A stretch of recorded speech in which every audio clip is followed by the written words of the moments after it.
ahí. No podía fallar, ¿eh? Sí, señor. Bueno. No, ¿qué tal la zona de Newell's? Antes de meternos en la temática de hoy. Y falta el Manchester City nomás para tenerlo un poquito Bueno, más difícil. Y estamos. Dicen pero que el que gane esa zona clasifica directo a la Champions. lo que pasa es que va a ser, hablábamos antes, yo creo que si Newell's pasa esta zona, después en el mano a mano, con el equipo de experiencia que tiene, puede llegar a dar pelea. Bueno, Dios te oiga. No, ojalá no, pero bueno, ojalá no me oiga, pero la verdad que sí, hablando objetivamente sí. Hablando objetivamente sí.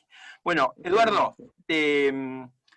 te consulto un poquitito, bueno, ¿cómo vienen las actividades en el día de hoy? Se ha hecho en los 75 años del día de conmemorarse, ¿no? El Día de la Lealtad Peronista. ¿Cómo vienen los actos? ¿Cómo vienen trabajando ustedes? Se les pidió a los compañeros, a las compañeras que sea desde la virtualidad, que acompañen desde dentro del auto. Bueno, ¿cómo están pasando y atravesando este día? Bueno, sí, efectivamente, hay un acto oficial que se va a desarrollar a partir de dentro de una hora y algo, a las 3 de la tarde, hasta las 5 de la tarde, que es un acto, sí, no diría virtual, sino a través de la tecnología, ¿no? Virtual, es un acto concreto, pero mediatizado por la tecnología, a través de una página en la que se va a transmitir. Pero bueno, después hay múltiples expresiones, quizás ¿no? En el marco de ese acto oficial. Más temprano hubo una caravana organizada por el Frente Sindical, que bueno, acá tuvo su expresión también en la ciudad de Rosario. En el caso del Partido Justicialista, bueno, nosotros tradicionalmente también realizamos alguna actividad en el Cristo, ahí en el Parque de la Sí. Independencia, ¿no? Y bueno, hoy lo hemos hecho también en un marco acotado, ¿no? No más de 20 personas, pero bueno, donde históricamente han ido los peronistas, hemos ido para fechas trascendentes para nuestro movimiento. Y bueno, en un escenario difícil, complejo, para nuestro país, para nuestro pueblo, para el mundo, diría que es un escenario difícil, pero bueno, también entendiendo que esto no se trata solamente de una expresión de folclore, sino que en nuestro acervo, en nuestra tradición política, hay herramientas también para enfrentar una situación como esta, ¿no? Que hablan de fundamentalmente una fuerte intervención del Estado y una fuerte participación de la comunidad para de alguna manera dar la respuesta a las necesidades que tiene nuestro país, ¿no? Que son fundamentalmente de trabajo y de producción, en momentos donde precisamente la pandemia golpea, además de la salud, muy fuertemente en esos pilares de nuestra estructura social, ¿no? ¿Le encontrás, viendo un poco la historia, ¿no? de aquel momento a 75 años después, alguna similitud dentro de la situación política, dentro de la situación social y de esta necesidad de reafirmar pensamientos, de reafirmar políticas? ¿Le encontrás un paralelo, algún punto de conexión en realidad, más que un paralelo, en referencia a la historia? Bueno, hay cosas dentro de la historia de nuestro país que son cíclicas, ¿no? Confrontaciones que son cíclicas y que tienen que ver básicamente con intereses. Lo que no encuentro quizás paralelo es que el 17 de octubre fue la entrada de la Argentina a una etapa que entiendo que no hemos cerrado, y fue dejar atrás una etapa oscura para nuestro país, que fue la de la década infame, que fue la de una Argentina donde había hombres y mujeres que entre otras cosas, por ejemplo, morían de enfermedades del siglo XIX, ¿no? Entonces el peronismo representó la entrada de la Argentina a la modernidad, de eso no tengo duda, ¿no? A los derechos laborales y sociales, a la participación política de la mujer, bueno, a un montón de conquistas de las que a pesar de haber atravesado nuestro país por gobiernos de distintos signos, algunos democráticos, otros dictatoriales, con que llevaron adelante políticas antipopulares, aún así no han podido aún retroceder a la Argentina a esas etapas previas al 17 de octubre. Entonces, en ese sentido, más allá de las presiones que pueda haber, más allá de esos discursos, que fue el discurso con el que Macri, por ejemplo, llegó al poder, ¿no? Al gobierno, de que en la Argentina el costo laboral era demasiado alto y ese era el problema fundamental, que en realidad es un cuestionamiento básicamente a la Argentina que se funda alrededor de la movilización de los trabajadores y la llegada del peronismo al poder. A pesar de eso, nunca han podido totalmente, ¿no es cierto?, hacer retroceder a la etapa previa a nuestro país. Y eso tiene que ver con que son conquistas que se han hecho carne en la inmensa mayoría de los argentinos, ¿no? Sean o no peronistas, entienden que hay un piso del que no se puede caer, ¿no? Y así, y todo, y transcurriendo la historia, ¿no? Siempre se encuentra aquel sector, aquella línea política que le molesta porque esta es la palabra, y nosotros lo hemos dicho acá muchas veces, ¿no? Le molesta la ascendencia social, no tienen conciencia de clase. ¿Desde qué punto siguen, digamos, o vos creés o analizás, que si bien es un tema de ellos, pero afecta, y lo digo de ellos porque estoy la verdad del otro lado de ese pensamiento, ¿no? ¿Desde qué lado vos creés que se sigue sosteniendo con esos discursos y con esos mensajes? No, yo creo que indudablemente existen esos discursos porque hay algún sector de la sociedad que es receptivo de esos discursos, ¿no? Tengo para mí que es minoritario. Esto no quiere decir que un proyecto político como el que sostiene el liberalismo no pueda ganar una elección. A las pruebas me remito, lo han hecho en el 2015, en distintos momentos, pero yo entiendo que tiene que ver más con desavenencias y errores propios de aquellos que creemos, ¿no es cierto?, repito, seamos peronistas o no, tenemos algunos valores que tienen que ver con la defensa del trabajo y de la producción, con la defensa de la soberanía nacional, con la necesidad de que las decisiones que tomen los gobiernos estén fundadas, ¿no es cierto?, en la voluntad y en el interés de los sectores populares, etcétera. Digo, más allá de eso, digo, entiendo que tiene ese triunfo, por ejemplo, tuvo más que ver con los errores de nuestro espacio que con los aciertos o con que el discurso, ese discurso de odio, ese discurso profundamente y visceralmente antinacional y antipopular, tenga predicamento mayoritario. Yo creo que tiene predicamento, no hay que dudarlo ni minimizarlo, pero en un sector minoritario de la población. Y después la inmensa mayoría de los argentinos creemos que, y sostenemos valores similares, ¿no? La idea de que tenemos que tener un mercado interno fuerte, la idea de que el trabajo es la mejor herramienta, ¿no es cierto?, para el ascenso social, de que el ascenso social o la movilidad social ascendente es buena, ¿no? Yo creo que esos son valores mayoritarios en el pueblo argentino.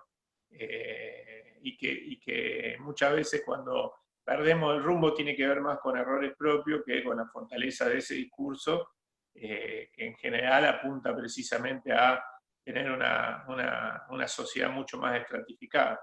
Y en referencia a lo que el peronismo es hoy, llevándolo de aquel momento que era hegemónico, era compacto y tenía pocas ramificaciones, si se quiere, en aquel momento, en la época en el cual Perón irrumpe con estas conquistas, con estas cuestiones en referencia a los trabajadores y a lo que hablábamos antes, ¿no? Hoy está el peronismo con una diversidad muy amplia de ramas, ¿no? Por ejemplo, bueno, están los que están más tirados a la izquierda, los que son más progresistas, los que son más de derecha, hasta los que están con el PRO, digamos. Hay una amplia, como Pichetto, ¿no? Me viene a la cabeza, digo, hay una amplia gama de ideologías dentro de un mismo partido. ¿Cómo crees vos que este frente puede alinearse, digamos, para llevar adelante esta coyuntura que estamos viviendo hoy? Y cómo ves el gobierno de Alberto Fernández, justamente de otra línea política o partidaria dentro del mismo peronismo? ¿Cómo ves vos que hoy el frente está afrontando esta situación? No, en primer lugar decir que siempre el peronismo tuvo una diversidad de expresiones en su interior, ¿no? Por su mismo nacimiento aluvional, y de alguna manera se mantuvo en el tiempo así. Por supuesto que hay algo que de alguna manera le daba un rumbo preciso y en todo caso que aglutinaba, bueno, durante mucho tiempo, por supuesto, y hasta su fallecimiento fue la figura de Perón, eh, que tuvo esa capacidad y tuvo esa virtud, ¿no? Pero siempre fue un gran frente nacional, un movimiento nacional con distintas expresiones sociales, políticas, ideológicas, etcétera, pero con un rumbo cierto, marcado, ¿no es cierto?, por la figura de Perón. Por supuesto que a la muerte de Perón sobrevino un gran periodo de grandes contradicciones, no porque no las hubiera antes, pero que de alguna manera eran contenidas por la figura de Perón. Y indudablemente el peronismo de ese momento sigue en una etapa de reformulación y ha pasado por etapas incluso de grandes traiciones, grandes defecciones, grandes contradicciones, ¿no? Negación de sus banderas históricas, etc. Entiendo que estamos en una etapa de reconstrucción, paralelamente a una etapa de reconstrucción de la Argentina, donde el peronismo se ha convertido hoy en la esperanza de muchísimos sectores de nuestra sociedad, de nuestro pueblo, que vieron, ¿no es cierto?, en lo que pasó durante los últimos años, en el macrismo, etcétera, el horror y la imposibilidad de construir un país para 45 millones de argentinos. De eso se trata, ¿no? En ese sentido hay que ser amplio, hay que escuchar, hay que tener la capacidad de entendernos entre peronistas y entre quienes no lo son, pero que apuestan a la construcción de un país para todos. La única grieta que yo concibo es la que existe en Argentina entre los que le va bien cuando el país le va bien, exclusivamente y solamente cuando el país le va bien, contra de alguna manera aquellos que le va bien cuando el país le va bien, pero también cuando le va mal, ¿no?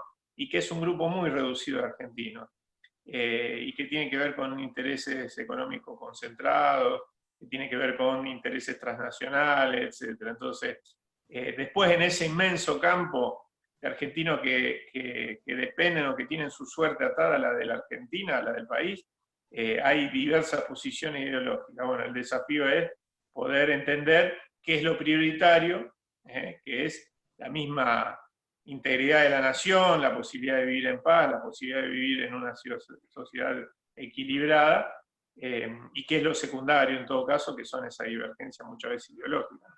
Hoy el peronismo se encuentra con una oposición en la cual argumentan siempre los mismos,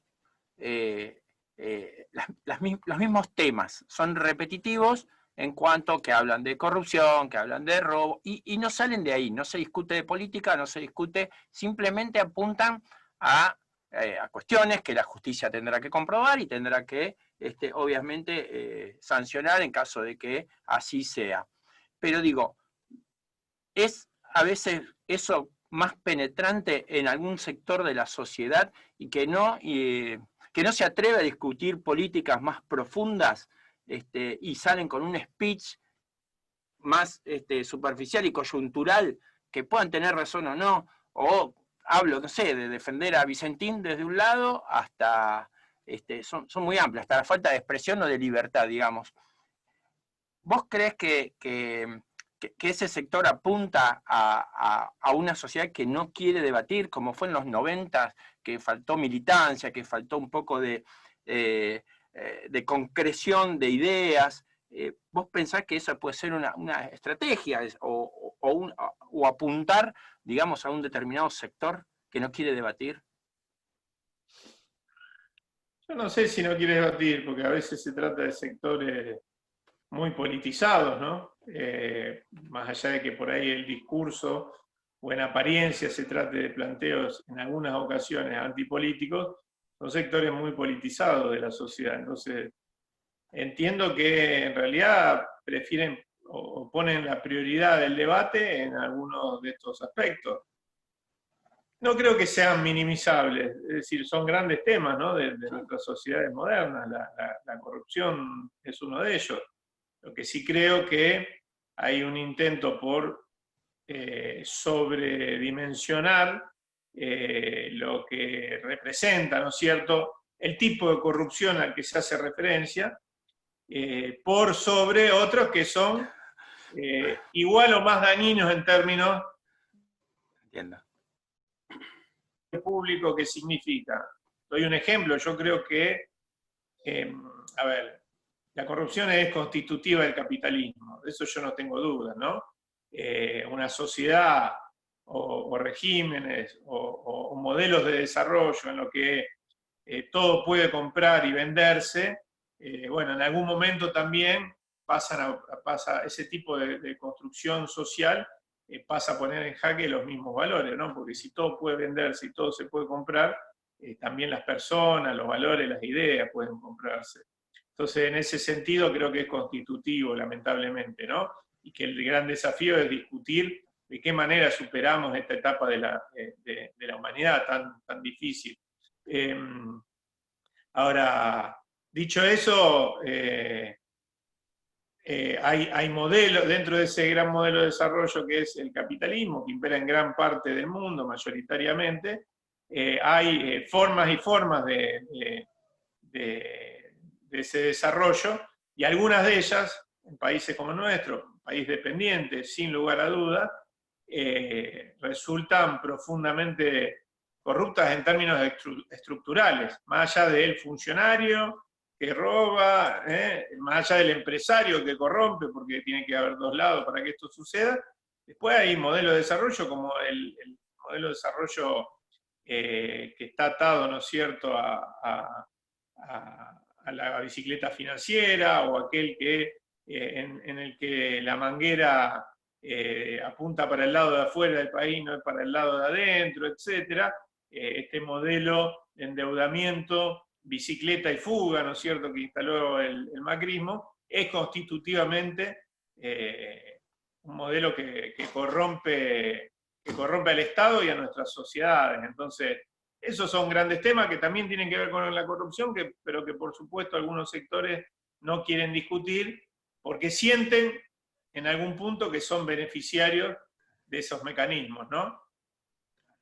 Bueno, Eduardo, te agradezco. Bueno, que tengan un buen 17 de octubre, que tengan un feliz día, y bueno, a seguir caminando como de hace muchos años que lo haces, así que a vos, a tu agrupación y bueno, a todos los compañeros y las compañeras que tengan un buen 17 de octubre. Y gracias por tu tiempo. No, gracias a ustedes, un abrazo muy grande. Gracias. Nos vemos. Muy bien, allí pasaba Eduardo Tonioli en esta charla que nos contaba un poco del peronismo y sus tiempos, la historia y también, obviamente, haciendo un paralelo de lo que acontece el día de hoy.